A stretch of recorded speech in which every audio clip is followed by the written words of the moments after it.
When a baby comes into the world, it arrives with a set of reflexes to help it survive. If you submerge a baby underwater, for example, it will intuitively hold its breath, an instinct we share with other mammals, birds, and reptiles.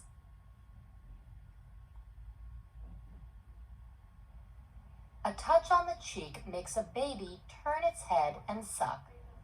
A touch on the palm makes it grasp your finger.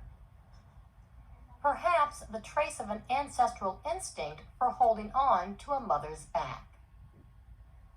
And a startle causes the baby to throw out his arms and legs, as if to grasp on a tree branch while falling. Babies are even pre-programmed to walk. Just 1 hour after birth, if a baby's feet touch the floor, it will begin to take steps. And it turns out that our instincts aren't just physical.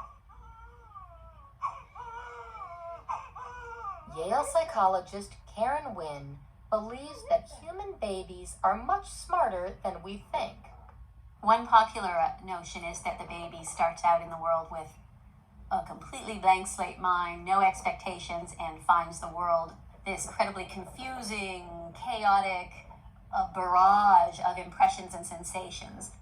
In fact, this is very, very far from the truth. Where is he going? She's convinced that babies can even do math. Using toys, she shows them simple math problems. But it's not easy knowing what a baby is thinking, so she relies on what's called the looking time method. What a good looker you are. It's well known that babies tend to look longer at things that they find surprising or unexpected. So we can show them little arithmetical situations, if you will, little magic shows in which babies see some number of objects being added to some other number. And by sneakiness on the part of the experimenter, we can either make the outcome be the correct outcome or an incorrect outcome.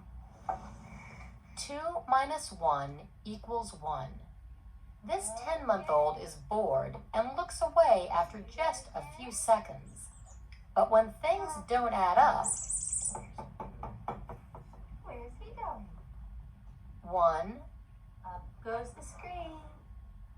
Where's he going? plus 1 Where's he going? equals 1.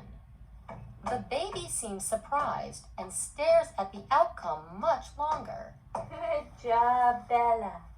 Good job. The results are pretty consistent, and they reveal that babies as young as 6 or even 4 months know how to add and subtract. For most of us, these results come as a surprise, but for Wynn, they make evolutionary sense. I would have been surprised not to get that finding because it's actually very consistent with what we know from findings in a lot of non-human species. Bees know where to find pollen by counting landmarks. And pigeons can judge the street corner which has more crumbs with a single glance. The reflexes we are wired with will help us survive after birth and allow us to begin a lifelong journey of discovery.